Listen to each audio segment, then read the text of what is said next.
الحمد لله الذي جعل في السماء بروجا وجعل فيها سراجا وقمرا منيرا، وهو الذي جعل الليل والنهار خلفة لمن أراد أن يذكر أو أراد شكورا.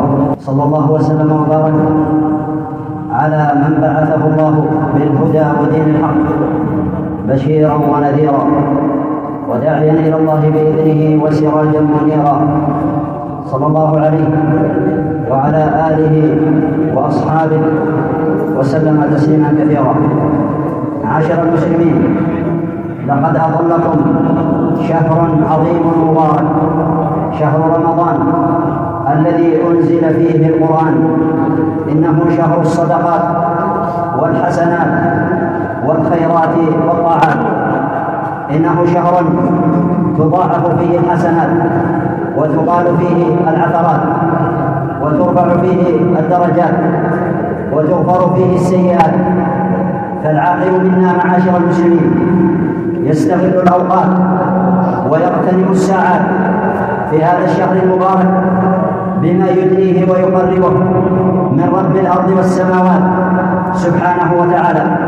أتى رمضان مزرعة العباد لتطهير القلوب من الفساد، فأدي حقه قولا وفعلا، وزادك فاتخذه إلى المعاد.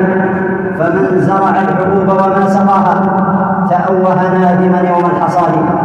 إن أمامنا معاشر المسلمين مزرعة كبيرة واسعة فسيحة الأرجاء مترامية الأطراف، إنها مزرعة رمضان.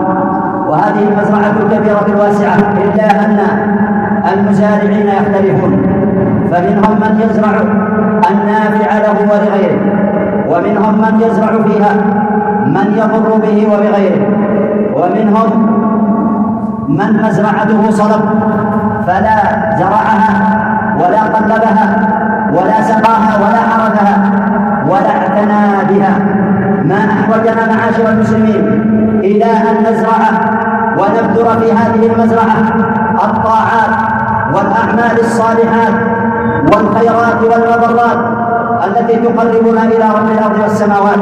نكثر من قراءة القرآن ونؤدي الصلوات الواجبات المفروضات في أوقاتها واركعوا مع الراكعين، ونحافظ على ما تيسر من النوافل، ومن أجلها وأعظمها في هذا الشهر المبارك خصوصا صلاة التراويح التي سنها وشرعها سيد الأنام محمد عليه وعلى آله الصلاة والسلام، وسار على هذا السير وعلى هذا المنهج صحابته الأخيار وآل بيته الأطهار رضي الله تعالى عنهم. آن الأوان معاشر المسلمين، آن الأوان إلى أن يصطلح الأخ مع أخيه، آن الأوان إلى أن يصطلح الجار مع جاره، آن الأوان إلى أن يصطلح القريب مع قريبه، آن الأوان إلى أن يصطلح ذو الرحم مع أرحامه. فهذا موسم عظيم مبارك ينبغي أن نطهر فيه قلوبنا من الذل والحقد والحسد والكراهية على بعضنا، فإن هذا هو الذي يسعد في هذا الشهر المبارك. أما من عاش في رمضان وقد امتلأ قلبه بالحقد والحسد والعداوة والبغضاء على جيرانه وعلى أقاربه وأرحامه، فإنه لن يجد الراحة ولن يتحصل على السعادة المطلوبة التي ينشدها والتي يتمنى الحصول عليها.